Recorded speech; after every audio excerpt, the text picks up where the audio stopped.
సరే వాక్యంలోకి వెళ్దాం. ఈరోజు దేవుడు ఏం మాట్లాడుతాడో వాక్యం నుంచి చూసుకుందాం. ఏ సువార్తను ధ్యానిస్తున్నాం? ఏ సువార్త? మత్తయి సువార్త. ఏ సువార్త? మత్తయి సువార్త. ఎన్నో అధ్యాయం? 7 వెరీ గుడ్. ఒకసారి గట్టిగా చప్పట్లు కొట్టండి. కరెక్ట్గా చెప్పండి.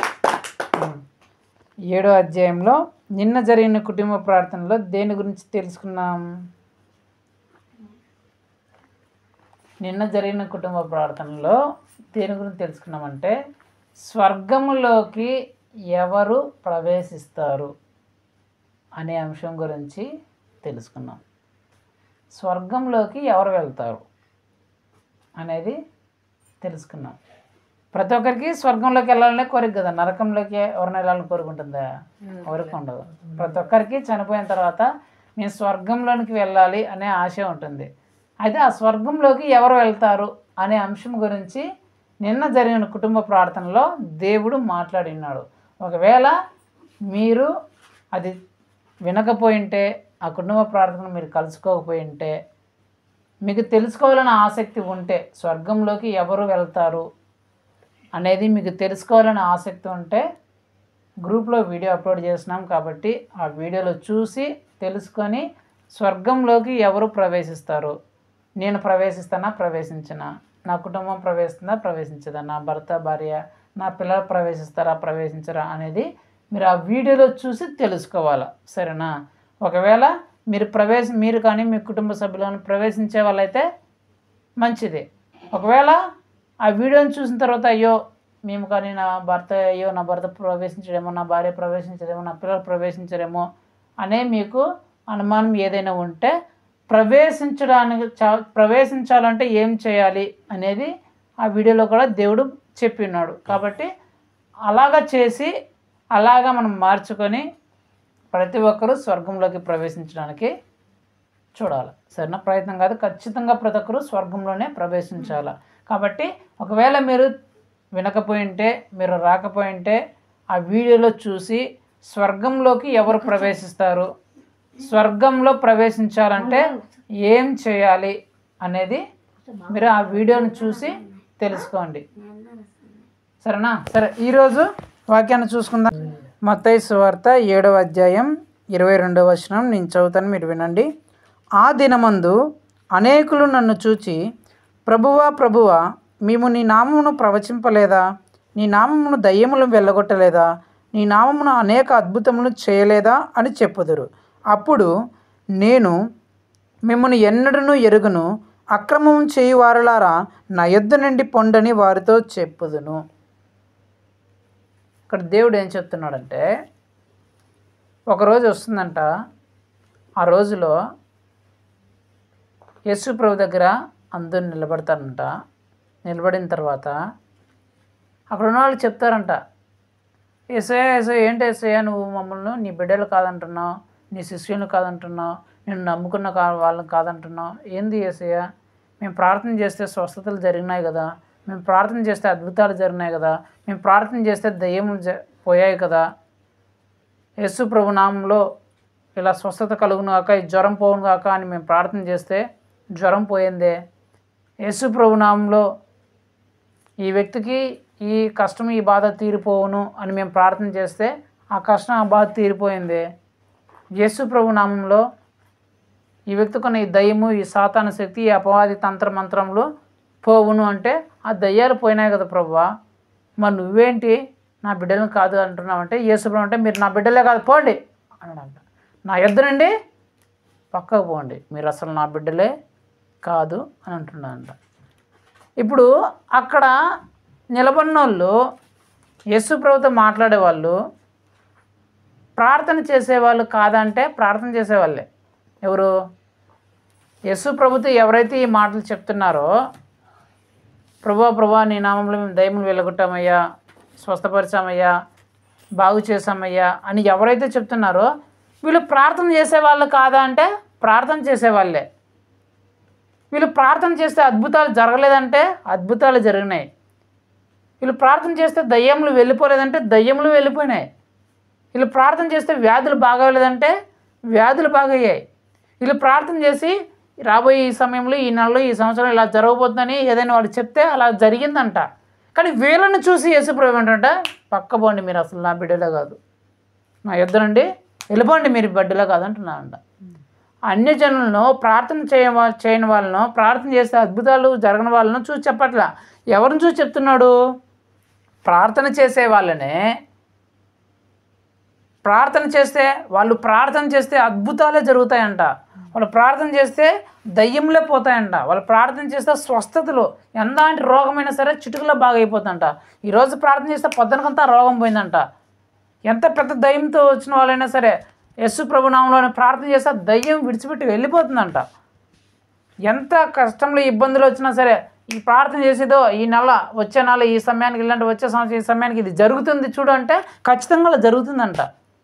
ఇలా అలాంటి ప్రార్థనా పరులు, అలాంటి విశ్వాసంలో ఉన్నారు, అలాంటి గొప్ప భక్తిని కలిగి ఉన్నారు. కానీ వీళ్ళు యేసుప్రభు దగ్గరికి పోతే, ప్రభువా ఏంటి ప్రభువా నువ్వు ఎట్లా అంటున్నావు అంటే, మీరు నా బిడ్డలే కదా మా అదండి, పక్క పోండి అంటున్నాడంట. ఏంటి, ఎందుకు అంటున్నాడు అసలు?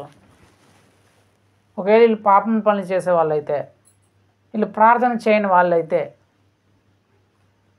పాపిష్టి పనులే ఈ లోకంలోనే బ్రతుకుతూ, ఈ లోక ఆచారం, లోక సంప్రదాయాలనే, లోక పనులే వీళ్ళు చేస్తూ ఉంటే, వీళ్ళు దేవుడు అలాగంటే మీరు నా బిడ్డలు కాదు, పక్కపోండి, నా ఎదురు నుంచి వెళ్ళిపోండి, మిమ్మల్ని చూడాలంటే కూడా నాకు అసహ్యం వేస్తుంది అని అంటే కరెక్టే అబ్బా, యేసు ప్రభు చెప్పింది. ఎందుకంటే వీళ్ళు ప్రార్థన చేసేవాళ్ళు కదా, పాపం చేసేవాళ్ళే, పాపము చెడు పనులు చేసేవాళ్ళే. కాబట్టి యేసు ప్రభు అందులో అనడంలో తప్పు లేదు అని మనం అనుకోవచ్చు. కానీ ఇక్కడ యేసు ప్రభు ఎవరు చూసి అంటున్నాడు ఆ మాట? వాళ్ళే చెప్తున్నారు అక్కడ, ప్రార్థన చేసే వాళ్ళని చూసి అంటున్నాడంట. ప్రార్థన చేసే అద్భుతాలే జరిగే వాళ్ళని చూసి అంటున్నాడంట ఆ మాట. ఏమని? మీరు నా దగ్గరకు వచ్చి ప్రభువా ప్రభువా ప్రభువా, నీ నామమున మేము దయ్యములు వెళ్ళగొట్టలేదా? నీ నామమున మేము ప్రార్థన చేస్తే స్వస్థతలు వచ్చాయి కదా? నీ నామమున ప్రార్థన చేస్తే నువ్వు మేలు అద్భుతాలను చూపించావు కదా అనే ఎవరైతే చెప్తున్నారో వాళ్ళనే చూసే మీరు నా బిడ్డలు కదా, నా ఇద్దరు నుండి పక్కపోండి అన్నాడంట. ఎందుకన్నాడు? ఎందుకు యేసు ప్రభు వాళ్ళు నా మాట అనాల్సి వచ్చింది? అసలు మీరు నా బిడ్డలే కాదు. వాళ్ళు అనుకుంటారంట, మేము యేసు ప్రభు బిడ్డ, మేము ప్రార్థన చేస్తున్నాం కాబట్టి అబ్బా మాకంటే యేసు ప్రభు నమ్ముకున్న వాళ్ళు బాగలేరు, మేము ప్రార్థన చేస్తే స్వస్థతలు వచ్చేస్తున్నాయి, అబ్బా మాకంటే మించిన విశ్వాసం ఎవరు లేరు, మేము ప్రార్థన చేస్తే దయ్యంలో గడగడ వణికి వెళ్ళిపోతున్నాయి, మాకంటే గొప్ప సేవకులు ఎవరు లేరు, మేము ప్రార్థన చేస్తే ఏం జరగబోతుందో, ఫ్యూచర్లో ఏం జరగబోతుందో మేము ముచ్చట్లో చెప్పేస్తాం, మాకంటే మించిన ప్రవక్త ఎవరు లేరు అని వీళ్ళు అనుకుంటున్నారంట. కానీ యేసు ప్రభు వాళ్ళని చూసి మీరు అసలు నా బిడ్డలే కాదంటున్నాడంట. వీళ్ళేమో మేము పెద్ద గొప్ప విశ్వాసులము,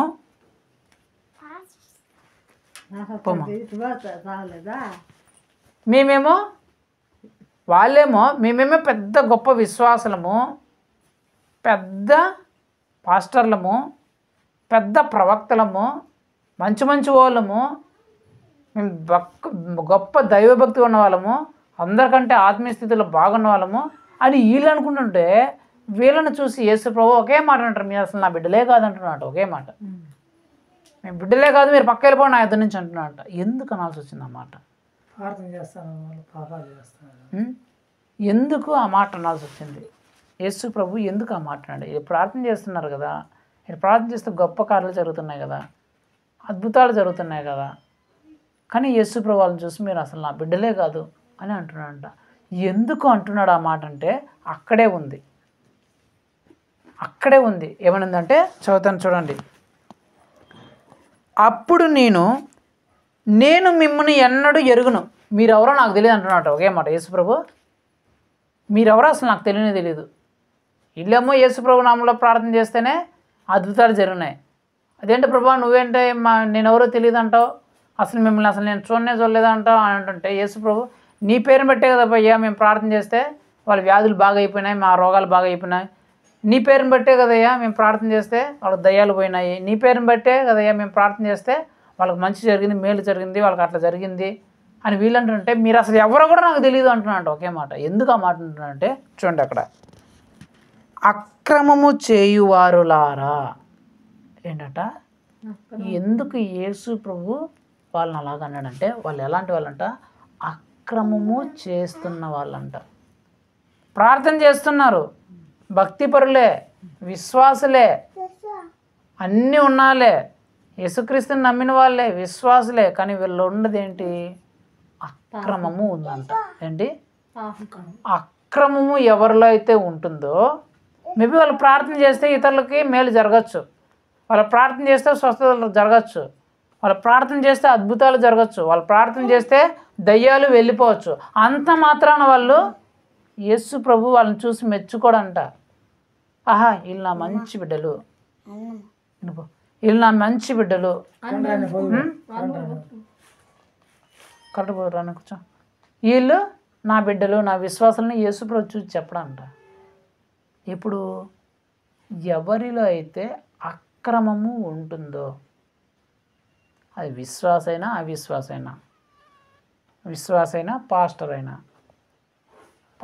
ప్రవక్త అయినా, ఎవరైనా సరే, ఎవరిలో అయితే అక్రమము ఉంటుందో వాళ్ళు ఎంత పెద్ద గొప్ప విశ్వాస అయినా సరే, ఎంత పెద్ద గొప్ప పాస్టర్ అయినా సరే, ఎంత పెద్ద భక్త ప్రవక్త అయినా సరే, దేవుడు వాళ్ళని చూసి ఇష్టపడనంట. నువ్వెవడో కూడా నాకు తెలియదు అంటాడంట ఒకే మాట యేసు ప్రభు. ఏముంటే, అక్రమము ఉంటే. అక్రమం అంటే ఏంటి, అక్రమము అంటే ఏంటి, క్రమము కానిదే అక్రమం. ఏంటి, క్రమము కానిదే అక్రమం. క్రమంగా లేని దాన్నే అక్రమం అంటారు. క్రమం అంటే యేసు ప్రభు మనకు ఒక క్రమాన్ని నేర్పించాడు. మనం ఆలోచించే విధానంలో కావచ్చు, నడుచుకునే నడకలో కావచ్చు, ప్రవర్తనలో కావచ్చు, చేసే పనుల్లో కావచ్చు, మనకు ఒక క్రమాన్ని నేర్పించాడు. క్రమం అంటే ఎలాగా, ఇప్పుడు ఇల్లు, మీరు మేస్త్రి కదా, మీకు అర్థమయ్యేలాగా చెప్తాను. మీరు మేస్త్రి, మీరు కూలి పని చేసేవాళ్ళు, ఇది మీకు బాగా అర్థమవుతుంది కాబట్టి చెప్తున్నాను. ఇప్పుడు మీరు మేస్త్రి, ఇదే గోడ కట్టాలంటే మీరు ఇటుకని ఎట్లా పెడితే అట్లా పెట్టి కొడతారా, ఎట్లా పెట్టి కడతారు, క్రమంగా చూసి ఇది పెద్ద వచ్చిందా చిన్నది వచ్చిందా, ఓహో ఇది ఇట్లా పెట్టకూడదు, ఇది ఎట్లా పెట్టకూడదు, ఇది ఇట్లా పెట్టాలా, ఇక్కడ చిన్నది పెట్టాలా, ఇక్కడ పెద్దది పెట్టాలా, ఇక్కడ పెద్దది పెట్టకూడదు, ఇక్కడ చిన్నది పెట్టకూడదు అని మీరు ఖచ్చితంగా చూసి పెడతారు. ఆ ఇటుకలను పెట్టేటప్పుడు కరెక్ట్గా ఇక్కడ ఈ ఇటుక పెట్టాలా, ఇక్కడ పెద్ద ఇటుక పెట్టాలా, ఇక్కడ చిన్న ఇటుక పెట్టాలా, ఇక్కడ మూలాసలో ఇది పెట్టాలా, ఇక్కడ మూలలో ఇది పెట్టాలా అనేసి మీరు చూసి క్రమముగా కడతారు. దాన్ని ఎలా పడితే అలా కట్టారు, ఎలా పడితే అలా కడితే మీకు గోడ సరిగ్గా నిలబడదు. కాబట్టి మీరు కట్టేటప్పుడు చాలా చాలా జాగ్రత్తగా దాన్ని చూసి కడతారు. మీరు కూడా అంతే, కూలి పని పోయేవాళ్ళు పుర్లు కడతారు కదా, పుర్లు కట్టేటప్పుడు అంతా ఒక లైన్లో కడతారు, లేకపోతే ఒకటి పైన ఒకటి కింద ఒకటి అట్లా ఒకటి ఇట్లా కడతారా, అంతా ఒక లైన్, ఒక దారాన్ని తీసి ఈ పక్క నుంచి ఆ పక్క ఒక దారాన్ని తీసి ఆ దారం వరుసగా నీట్గా కట్టుకుంటూ పోతారు. దూరం నుంచి వాళ్ళు చూస్తే వాళ్ళకబ్బా ఎంత చక్కగా ఉందరో, వరుసగా లైన్గా ఉందనుకుంటారు. అట్లా కాకుండా నువ్వు ఈడ దారం ఇటు కట్టి, మళ్ళీ ఇటు కింద కట్టి, మళ్ళీ అట్టపైకి కట్టి, మళ్ళీ అట్టపైకి కట్టి, ఈ కింద ఉండే దారాలు ఈ చెట్లు అట్టగట్టి ఈ చెట్లు కట్టి ఎట్లా కొడితే అట్లా, ఎవరు దీన్ని కట్టిందే, కట్టేది కూడా చేతర లేదా, పనికి మాలో ఎవరో కూలికి పంపించింది వెళ్ళి, మళ్ళీ ఇచ్చిన డబ్బులు కూడా దండగా అని అంటారా లేదా, వినండి బయలు పక్కన పెట్టండి, వినండి అంటారా లేదా. అక్రమం అంటే ఏంటంటే నువ్వు క్రమంగా ఉండకపోతే దాన్ని అక్రమం అంటారు. యేసు ప్రభు నేర్పించిన దారిలో నువ్వు లేకుండా నీ ఇష్ట ప్రకారము నువ్వు నడుచుకుంటే, నీ ఇష్ట ప్రకారం నువ్వు చేస్తే, నీ ఇష్ట ప్రకారం నువ్వు ఆలోచించి, నీ ఇష్ట ప్రకారం నువ్వు ప్రవర్తిస్తే దాన్నే అక్రమము అంటారు. ఇక్కడ దేవుడు ఏం చెప్తున్నాడంటే, అక్రమము చేయవారలారా, అక్రమంగా ప్రవర్తించే వాళ్ళారా, అక్రమంగా నడుచుకునే వాళ్ళారా, మేబీ మీరు ప్రార్థన చేస్తే అద్భుతాలు జరుగుతుండొచ్చు, మీరు ప్రార్థన చేస్తే దయ్యములు వెళ్ళగొడుతుండొచ్చు, మీరు ప్రార్థన చేస్తే స్వస్థతలు కలుగుతుండొచ్చు, మీరు ప్రార్థన చేస్తే గొప్ప మేలు కలుగుతుండొచ్చు. అంత మాత్రాన్ని మీరు మిమ్మల్ని నేను చూసి ఇష్టపడతాను, మిమ్మల్ని చూసి మంచోళ్ళు అంటానంటే అది మీ మూర్ఖత్వమే. మిమ్మల్ని చూసి అసలు మీరు ఎవరో కూడా నేను తెలియదు అంటాను, నా దగ్గర నుంచి పక్కకు పోండి అంటాను మిమ్మల్ని అంటున్నాడంట. అంటే ఏంటంటే మరి వీళ్ళు ప్రార్థన చేస్తే ఎందుకు దేవుడు అద్భుతాలు చేస్తున్నాడు, వీళ్ళు అక్రమం చేసేవాళ్ళు కదా,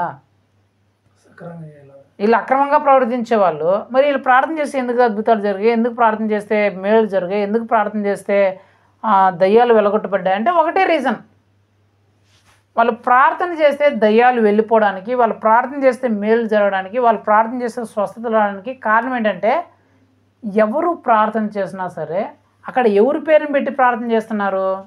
యేసు ప్రభు పేరుని పెట్టి ప్రార్థన చేస్తున్నారు. ప్రభువా యేసయ్య వీళ్ళకి వ్యాధి వచ్చింది, బాగు చేయేసయ్య అని ప్రార్థన చేస్తారు. ఇప్పుడు ఆ వ్యాధి బాగు చేస్తే ఎవరు బాగు చేసినట్లు దాన్ని? యేసు ప్రభు బాగు చేసినట్లు. ఇప్పుడు పేరు ఎవరికి వస్తుంది? యేసు ప్రభు నామం మహింపడుతుంది. ఆహా, మేము యేసు ప్రభుకి ప్రార్థన చేసినాము, యేసు ప్రభు బాగా చేసినాడు. ఒక దయ్యం పట్టిన వాళ్ళని తీసుకొని వచ్చి, ఈ అక్రమం చేసే వాళ్ళ దగ్గరికి తీసుకుని వచ్చి, ఈ అక్రమం చేసేవాడే ప్రార్థన చేసినాడు, దయ్యం వెళ్ళిపోయింది. ప్రభు యేసయ్య ఈ దయ్యాన్ని వెళ్ళగొట్టని ప్రార్థన చేసినాడు. యేసు ప్రభు ఆ దయ్యాన్ని వెళ్ళగొట్టినాడు. వచ్చిన వ్యక్తి ఏమనుకుంటాడు? ఆహా, మేము యేసు ప్రభు దగ్గరికి వచ్చాము, యేసు ప్రభు దయ్యాన్ని వెళ్ళగొట్టినాడు, సాక్ష్యం చెప్తాడు. అంటే ఇలా అక్రమంలో ఉండి ప్రార్థన చేసినా కూడా దేవుడు ఖచ్చితంగా మేలు చేస్తాడు. దేనికోసము? వారు వచ్చిన వాళ్ళ విశ్వాసం బలపడాలని, వాళ్ళు యేసుక్రీస్తుని తెలుసుకోవాలని, యేసుక్రీస్తు గొప్ప అద్భుతాలు ఆశ్చర్యకారులు చేయవాడని, ఆయన దగ్గరికి ఎవరు వచ్చినా సరే వారిని తోసివేయకుండా వాళ్ళకి కావాల్సిన మేలును, వాళ్ళకి కావాల్సిన స్వస్థతను, ఆరోగ్యం అన్నీ ఇచ్చే దేవుడని, ఆయనే నిజమైన దేవుడని తెలుసుకునేటట్లు వీళ్ళు ఎలాంటి వాళ్ళైనా సరే ఆయన పేరు పెట్టి ప్రార్థన చేశారు. కాబట్టి దేవుడు ఆ కార్యములు చేస్తాడు. దేవుడు ఆ కార్యములు చేశాడంటే దానికి కారణము ఆయన పేరు గొప్పది, ఆయన పేరు అందరికీ తెలియబడాలా, అందరిలో ఆయన పేరు మహింపరచబడాలనే ఉద్దేశం తప్ప ఈడేదో మంచి వ్యక్తనో, ఈడేదో గొప్ప వ్యక్తనో, ఈడేదో పరిశుద్ధుడనే కాదు. ఈడు ఆల్రెడీ అక్రమం చేసేవాడే, ఆల్రెడీ ఏమో అక్రమంగా నడుచుకుంటుండేదే, ఆల్రెడీ ఏమో చెడు పనులు చెడు అలవాట్లు కలిగి ఉండేదే, చెడు అలవాట్లు కలిగిన వాడే. కానీ ఎందుకు దేవుడు అలా చేశాడంటే ఆయన పేరు వాళ్ళకి ఇతరులకు తెలియబడినట్లు, ఆయన గొప్ప దేవుడిని ఇతరులు తెలుసుకున్నట్లు దేవుడు చేశాడు తప్ప వీళ్ళ వల్లని బట్టి కాదు. అంటే దేవుడు ఏం చెప్తున్నాడంటే, మీలో అక్రమం ఉండి మీరు ప్రార్థన చేసినా ఏం చేసినా నేనైతే మేలు చేస్తాను తప్ప మిమ్మల్ని మాత్రం నేను యాక్సెప్ట్ చేయను, మిమ్మల్ని మాత్రం నా దగ్గర బిడ్డలుగా మిమ్మల్ని తీసుకోను, మిమ్మల్ని మాత్రము నా బిడ్డలుగా నా శిష్యులుగా నేను మిమ్మల్ని స్వీకరించను. ఎప్పుడు మీలో అక్రమము ఉంటే ఏంటి? అక్రమం అంటే ఏం లేదు, పాపము, చెడుతనం.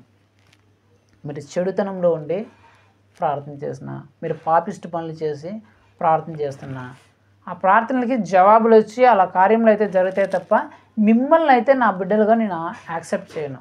ఆ అక్రమంలో మీరు ఉన్నంత వరకు, ఆ పాపంలో, ఆ చెడుతనంలో మీరు ఉన్నంత వరకు మిమ్మల్ని నా బిడ్డలుగా నేను యాక్సెప్టే చేయను, ఒప్పుకోను అని దేవుడు చెప్తున్నాడు. అంటే దాని ఉద్దేశం ఏంది?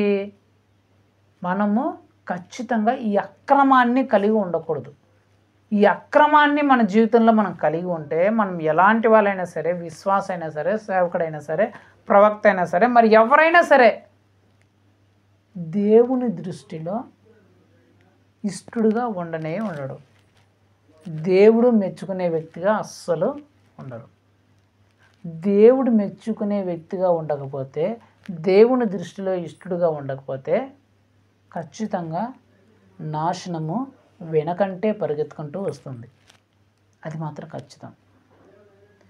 దేవుని దృష్టిలో ఇష్టలుగా, నీతిమంతులుగా లేకపోతే వెనకాలనే సాతాను తరుముకుంటూ వస్తూ ఉంటాడు. నాశనము, కీడు తరుముకుంటూ వస్తూ ఉంటుంది. కాబట్టి మనం ప్రార్థన చేసేవారమే కావచ్చు, మనం ఎలాంటి వారమైనా కావచ్చు, మన జీవితంలో ఏముండకూడదు? అక్రమం అనేది ఉండకూడదు. క్రమము లేని జీవితం మనకు ఉండకూడదు. చెడు పనులు చేసే జీవితం మనకు ఉండకూడదు. పాపిష్టికారం చేసే జీవితం మన జీవితంలో ఉండకూడదు. అక్రమం అంటే శరీరకార్యం గుర్తుపెట్టుకోండి. గలతీయుల సువార్తలో ఉంటుంది, 5వ అధ్యాయాలు మీరు చదివితే ఉంటాయి. ఆ శరీర కార్యములు మన జీవితంలో ఉండకూడదు. అయ్యే అక్రమానికి దారి తీస్తాయి. ఆ శరీర కార్యములు మన జీవితంలో ఉంటే మనం క్రమముగా బ్రతకుండా అక్రమంలోకి ప్రవేశిస్తాం. బైబిల్లో కూడా చాలామంది ఎగ్జాంపుల్ ఉన్నారు. అక్రమంగా బ్రతికి నష్టాలు పాలైన వాళ్ళు, సమస్యలు తెచ్చుకున్న వాళ్ళు చాలామంది ఉన్నారు. బైబిల్ గురించి అంతా చెప్పాలంటే చాలా రకరకాల వ్యక్తులు ఉన్నారు. క్రమంగా ఉండే అక్రమంలోకి పోయి వాళ్ళ జీవితం ఎలాగైందనేది తెలుసుకోవడానికి చాలా వ్యక్తులు ఉన్నారు. సౌలు ఉన్నాడు, దావీదు కూడా ఉన్నాడు, ఇస్కరియోతు యూదా ఉన్నాడు, చాలామంది వ్యక్తులు ఉన్నారు. అలా అక్రమంలో నడుచుకుని వాళ్ళ జీవితాలకి నాశనం తెచ్చుకున్న వాళ్ళు. అయితే దేవుడు ఏం చెప్తున్నాడంటే అలాంటి అక్రమము మీ జీవితంలో ఉండకూడదు. మీలో ప్రార్థన ఉంది, మంచిది, నేనేం కాదనట్లా. మీరు ప్రార్థన చేస్తే అద్భుతాలు జరుగుతున్నాయి, నేనేం కాదనట్లా. మీరు ప్రార్థన చేస్తే స్వస్థతలు వస్తున్నాయి, కాదనట్లా. మీరు ప్రార్థన చేస్తే గొప్ప మేలు జరుగుతున్నాయి, కాదనట్లా. నువ్వు ప్రార్థన చేస్తే ఎలాంటిదే సమస్య అయినా సరే తీరిపోతుంది, నేను కాదనట్లా. కానీ ఆ లాస్ట్ది కూడా నీలో ఉండకూడదని దేవుడు ఆశిస్తున్నాడు. అదేంటి? అక్రమము కూడా మీలో ఉండకూడదు. ఏంటి?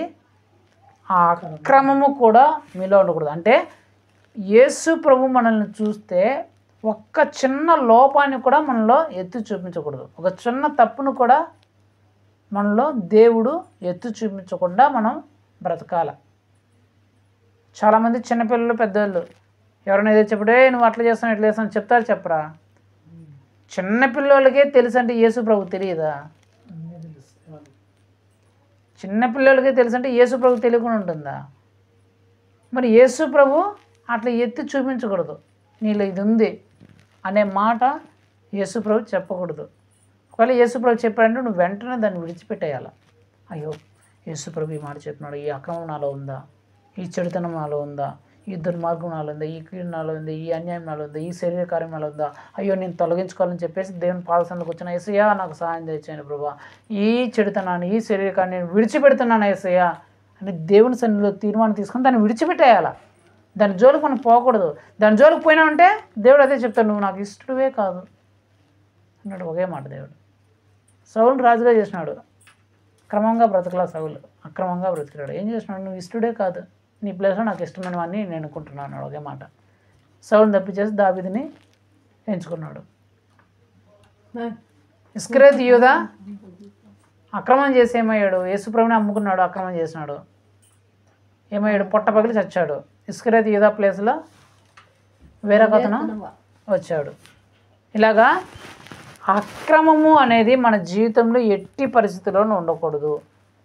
చెడు కార్యము, శరీర కార్యములు ఏవి కానీ ఉండకూడదు, ఒక్కటి కూడా ఉండకూడదు. ఇది లేదు కదా, అసలు అవన్నీ ఇది ఒక్కటే కదా, ఇది ఒక్కటే కదా మన జీవితంలో ఉండేది, అవన్నీ లేవు కదా అనకూడదు. ఆ ఒక్కటి కూడా నీదిలో ఉండకూడదు. విషయం అంత చుక్క కావాలా, లేకపోతే ఇంత బాటల్లో కావాలా? చంపేయాలంటే చుక్క చాలు కదా. బాటలు అంతా ఎందుకు? నీకు ఒక చుక్క ఉంటే చాలా విషయం చంపేస్తుంది. టీ కాఫీ పెట్టినావు, ఒక 100 ఈగలు వచ్చి పడాలా, లేకపోతే ఒక ఈగ పడితే చాలా? కంపు కొట్టేదానికి ఒక ఈగ చాలు కదా. 10 మంచి మామిడికాయలు ఉన్నాయి బుట్టలో, ఒక కులిపోయి మామిడికాయలు తెచ్చిపెట్టినావు. ఆ 10 ముక్కులు మామిడికాయలు కులిపోవాలంటే ఒక కులిపోయి మామిడికాయ చాలా?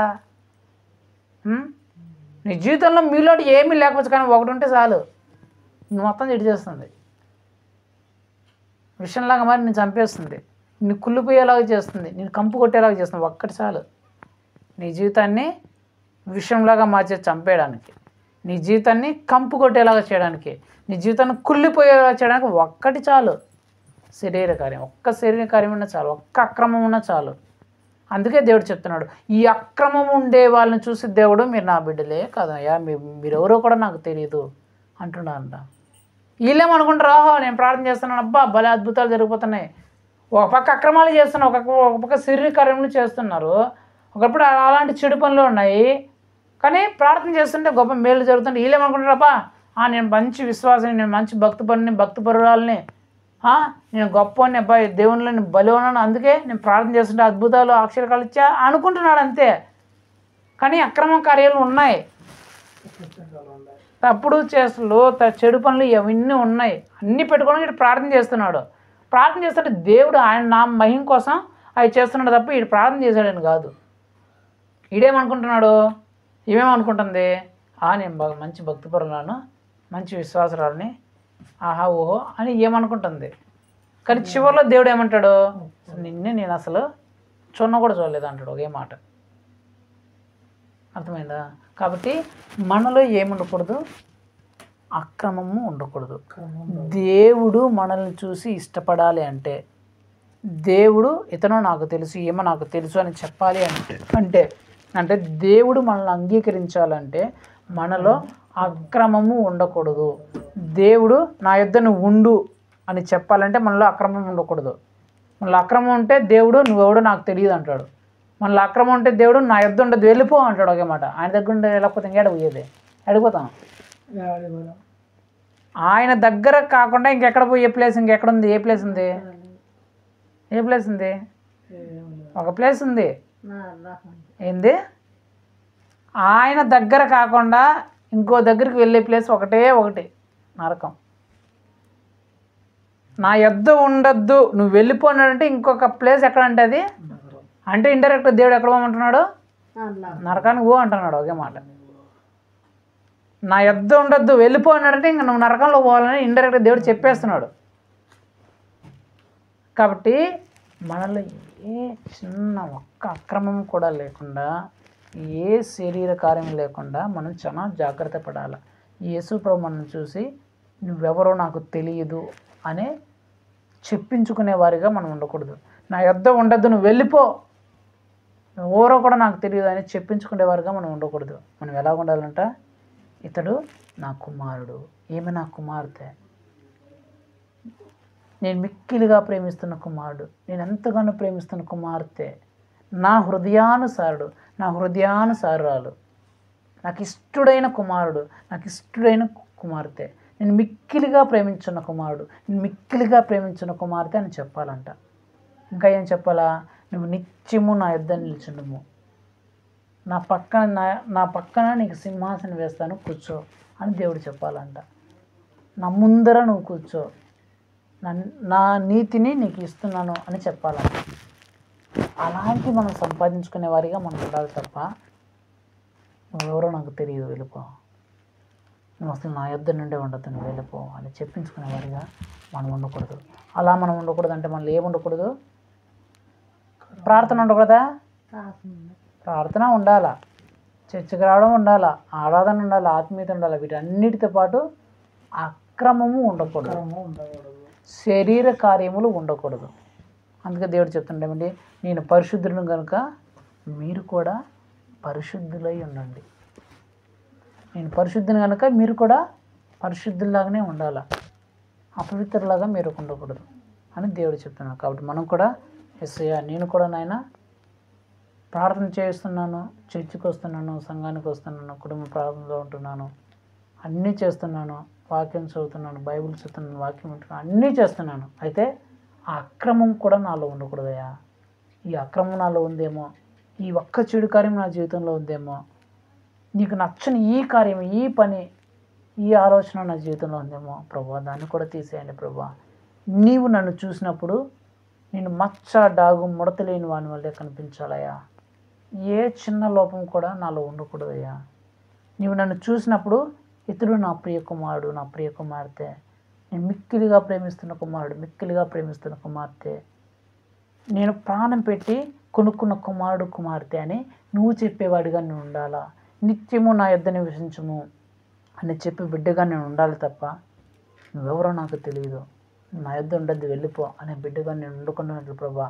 నా జీవితంలో ఏ ఒక్క శరీర కార్యం కానీ, ఏ ఒక్క అక్రమం కానీ నాలో లేకుండా మీరు నన్ను పరిశుద్ధపరచండి, పవిత్రపరచండి. ఒకవేళ అలాంటి అక్రమమైన కార్యములు, అలాంటి శరీర కార్యములు ఏవైనా నా జీవితంలో ఉంటే ఈరోజే నాకు తెలియజేయండి.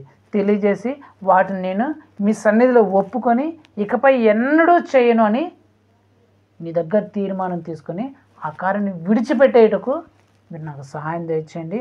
అవి విడిచిపెట్టేసేలాగా నాకు కృప చూపించండి ప్రభా అని చెప్పేసి మనం ప్రార్థన చేసుకోవాలి. సరేనా? ప్రార్థన చేసుకున్నాం. కళ్ళు మూసుకోండి.